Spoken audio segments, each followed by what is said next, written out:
Hello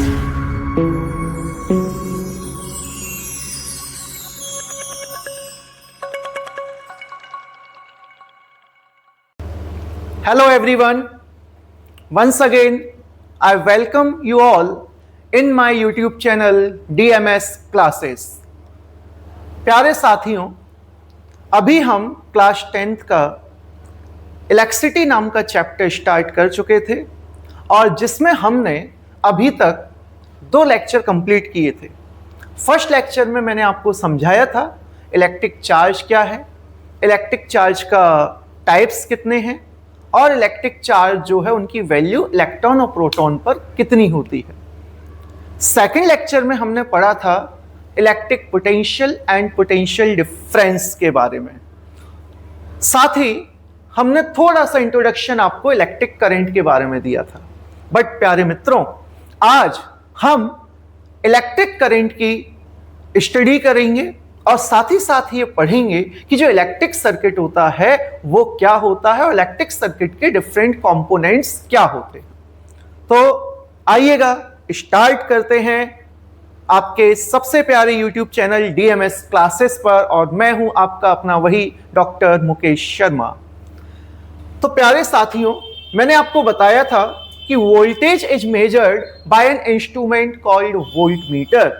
तो voltmeter वो device है, वो इंस्ट्रूमेंट है जिसके हेल्प से हम वोल्टेज मेजर कर सकते हैं।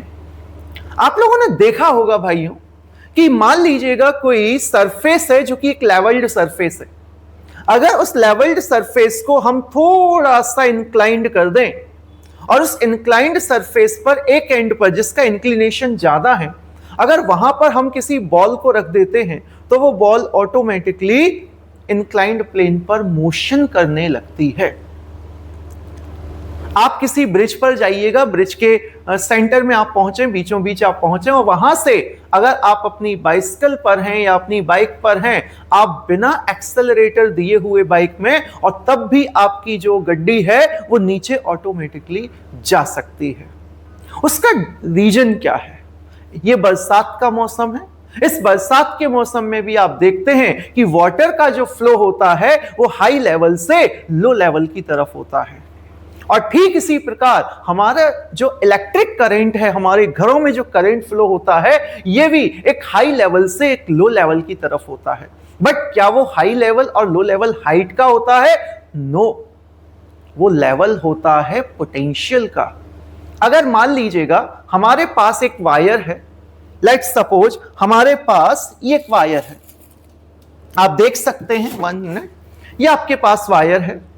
इस वायर में अगर हम कहें कि ये वाला जो एंड है इसका पोटेंशियल हाई है और ये जो एंड है इसका पोटेंशियल लो है, तो इलेक्ट्रिक करंट हमेशा हाई पोटेंशियल से लो पोटेंशियल की डायरेक्शन में फ्लो होता है।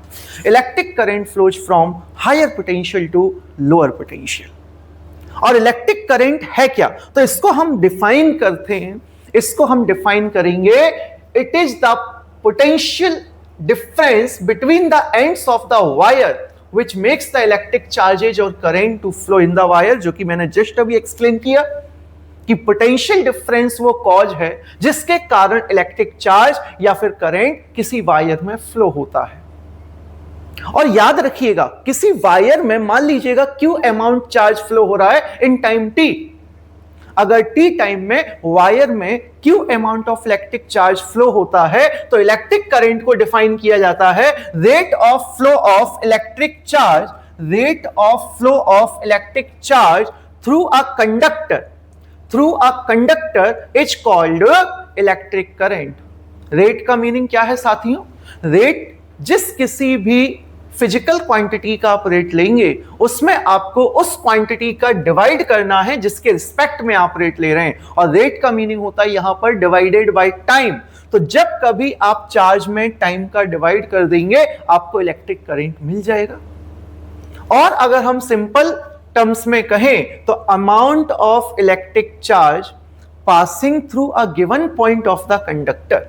मान लीजिएगा ये कंडक्टर है और इस कंडक्टर के पॉइंट ए से पॉइंट बी तक जो चार्ज फ्लो हो रहा है उस चार्ज का अमाउंट है कैपिटल क्यू। और इस चार्ज को फ्लो होने में आपको जो टाइम लगा है वो टाइम लगा है स्मॉल टी। तो charge flow divided by time, this quantity is termed as electric current. और इलेक्ट्रिक करंट को अगर आप मेजर करेंगे तो उसका यूनिट होगा, चार्ज का यूनिट है कूलाम, टाइम का यूनिट है सेकेंड, तो वो होगा कूलाम पर सेकेंड। और एसआई सिस्टम में इसी कूलाम पर सेकेंड को बच्चों एम्पियर कहा जाता है। तो फिजिकल क्वांटिटी का आपको रिलेशन बहुत अच्छे से याद रखना होगा। अभी आप 10th क्लास में हैं, आपके बोर्ड एग्जाम्स होते हैं और वहां पर अक्सर क्वेश्चंस में आपको इस तरीके की यूनिट दे दी जाती है कि आप आइडेंटिफाई करने में थोड़ा सा परेशानी महसूस कर सकते हैं कि ये गिवन क्वांटिटी क्या है। फॉर एग्जाम्पल, अगर हम एम्पियर के प्लेस पर कूलाम पर सेकंड लिख देते हैं तो काफी बच्चे यहां घबरा जाते हैं कि पता नहीं ये कौन सी क्वांटिटी दे दी हमें।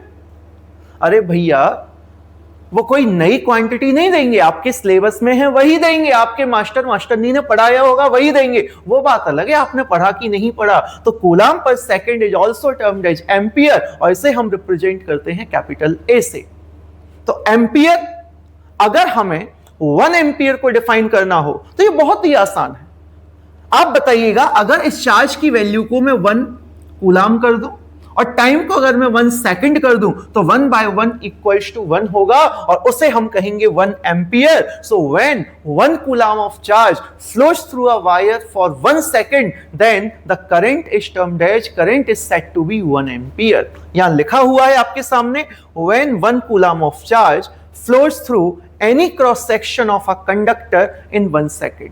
कितना चार्ज फ्लो होना चाहिए सर? 1 कूलाम चार्ज फ्लो होना चाहिए। कितने टाइम में फ्लो होना चाहिए? 1 सेकंड में फ्लो होना चाहिए। तो जो करंट फ्लो होगा उस करंट के अमाउंट को हम लोग 1 एम्पियर कहेंगे मित्रों। तो 1 एम्पियर क्या है? The amount of charge which is equivalent to 1 coulomb that flows through a wire in 1 second, then the current is said to be 1 ampere. So 1 ampere equals to 1 coulomb divided by 1 second. मैं फिर से कहता हूं, 1 ampere equals to 1 coulomb divided by 1 second. तो students, 1 ampere equals to 1 coulomb divided by 1 second. मैंने कल भी आपको बताया था कि वो इंस्ट्रूमेंट जिसकी हेल्प से आप इलेक्ट्रिक करंट को मेजर करते हैं उसे कहा जाता है एमीटर। और इस पिक्चर में आप देख सकते हैं कि ये आपको एक एमीटर गिवन है। इस एमीटर को अगर आप ध्यान से देखें तो इसमें 2 टर्मिनल्स आपको दिखाई देंगे। रेड कलर वाला जो टर्मिनल है इसे हम कनेक्ट करते हैं बैटरी के पॉजिटिव टर्मिनल से, और जो ब्लैक कलर वाला टर्मिनल है इसे हम कनेक्ट करते हैं बैटरी के नेगेटिव टर्मिनल से। ये जो एमीटर है इसमें लिखा हुआ है MA। इस MA का मीनिंग क्या है आइएगा मैं आपको समझाता हूं। इस स्मॉल m का मीनिंग होता है प्यारे बच्चों मिली, और A का मतलब होता है एम्पियर। मींस हम कह सकते हैं कि यहां पर जो करंट मेजर किया जाएगा उसकी वैल्यू मिली एम्पियर में होगी। हम इसे मिली एमीटर भी कह सकते हैं। और इस मिली एमीटर के लिए आप क्या देख रहे हैं कि इसकी जो रेंज है वो 0 से लेकर 100 तक है। So what is the range of this milli ammeter? That is 0 to 100 milli ampere. इसे हम कहते हैं रेंज। मिनिमम वैल्यू से लेकर मैक्सिमम कोई भी एमीटर जिस रीडिंग को इजीली रीड कर सकता है उसको हम कहेंगे उसकी रेंज। और इस पर्टिकुलर डायग्राम में आप जो एमीटर देख रहे हैं, इस एमीटर का जो रेंज है वो 0 to 100 मिली एम्पियर है। ओके, आप चाहें तो इसका स्क्रीनशॉट ले सकते हैं, इसे नोट डाउन कर सकते हैं। इसके बाद हम आगे बढ़ेंगे। तो अब आगे देखिएगा, आपके सामने आपके लिए एक छोटा सा क्वेश्चन है, सॉल्व करेंगे आप इसे। और इसको सॉल्व करने के लिए आपको हम 30 सेकंड्स का टाइम देंगे या 1 मिनट का टाइम देते हैं। इस 1 मिनट में आप इसको सॉल्व कीजिएगा और आपका समय शुरू हो चुका है।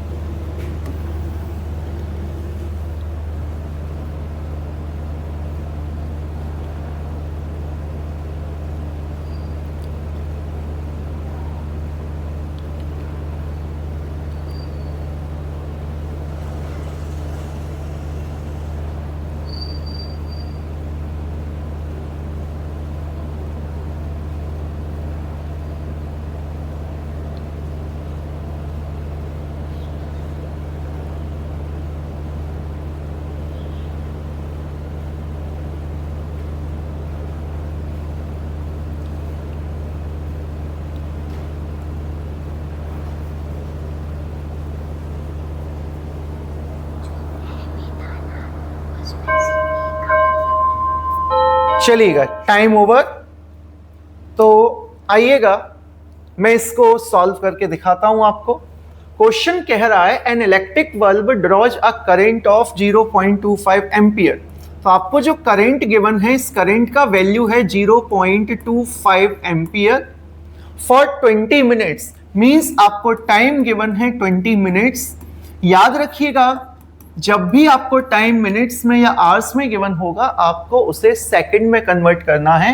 और इसको सेकंड में कन्वर्ट करने के लिए आप लोग जानते हैं कि हम 60 का मल्टीप्लाई कर देंगे। सो ये वैल्यू हो गई है आपकी सेकंड में। 60 का 20 में मल्टीप्लाई कीजिएगा, सो 6 2 या 12, 100 सेकेंड्स। आपके पास टाइम है 1200 सेकेंड, आपके पास करंट है 0.25 ampere. What we have to calculate the electric charge that flows through the circuit. So charge का फॉर्मूला होता है प्यारे बच्चों, Q equals to I into T. Current कितना है? करंट है सर 0.25, टाइम कितना है सर 1200 सेकेंड। आप इसका मल्टीप्लाई करेंगे, आपको इसका आंसर मिल जाएगा। सो 0.25 इंटू 1200, आप इसको लिख सकते हैं 25 इंटू 12। 0.25 100 का यहां से 00 से मल्टीप्लाई करेंगे 25 होगा। 25 में 12 का मल्टीप्लाई कीजिएगा तो 12 5 जा 60, कैरी 6, 12 2 या 24 plus 6 30। So your answer is 300 coulomb. अब आप खुद देखिएगा कि न्यूमेरिकल्स कितने आसान होते हैं, लेकिन सबसे बड़ा हवा न्यूमेरिकल्स का। इतना डर तो लोगों को और किसी चीज से नहीं लगता। जो बच्चे फिजिक्स पढ़ते हैं उन्हें किसी चीज से डर नहीं लगता, लेकिन सर जैसे ही न्यूमेरिकल्स आते हैं, हमारी पता नहीं बुद्धि कहां घास चरने चली जाती, हमें कुछ समझ में ही नहीं आता कि इसमें करना क्या है। प्यारे बच्चों, अगर आप कॉन्सेप्ट क्लियर रखते हैं, आपको फॉर्मूले अच्छे से लर्न और उसके साथ साथ आपकी प्रैक्टिस सही है, तो आपको न्यूमेरिकल्स कभी परेशान नहीं करेंगे। हमारा अगला टॉपिक है डायरेक्शन ऑफ करंट। आइएगा समझते हैं डायरेक्शन ऑफ करंट। याद रखिएगा, आप लोगों को अगर थोड़ी बहुत भी नॉलेज हो, 9th में अगर आपने पढ़ा हो कि फिजिकल क्वांटिटी 2 टाइप्स की होती हैं, एक स्केलर एंड वेक्टर। करंट एक ऐसी क्वांटिटी है जो कि कहने को स्केलर है, बट इसमें एक डायरेक्शन होती है। और हम कन्वेंशनली करंट की जो डायरेक्शन मानते हैं वो क्या मानी जाती है, तो आप इसको हमेशा याद रखिएगा। इसकी डायरेक्शन मानी जाती है from positive terminal of a cell. Cell आप सभी ने देखा होगा, बैटरी देखा होगा, तो बैटरी या सेल के पॉजिटिव टर्मिनल से बैटरी के नेगेटिव टर्मिनल तक करंट की डायरेक्शन होती है out through the outer circuit. Electric circuit अभी हम पढ़ेंगे, मे बी हम नेक्स्ट क्लास में पढ़ेंगे। तो उस इलेक्ट्रिक सर्किट में मैं आपको बताऊंगा किस तरीके से करंट बैटरी के पॉजिटिव टर्मिनल से सेल के पॉजिटिव टर्मिनल से सेल या बैटरी के नेगेटिव टर्मिनल तक फ्लो होता है। हमारे घरों में जो डिफरेंट इलेक्ट्रिकल अप्लायंसेस हैं, they all are the part of an electric circuit. और उसमें से अगर कहीं भी फॉल्ट होता है, तो आप याद रखिएगा करंट का फ्लो होना उस पर्टिकुलर पॉइंट पर रुक जाता है। तो हमेशा याद रखिएगा कि जो डायरेक्शन है करंट की, वो होती है पॉजिटिव टर्मिनल से बैटरी के नेगेटिव टर्मिनल।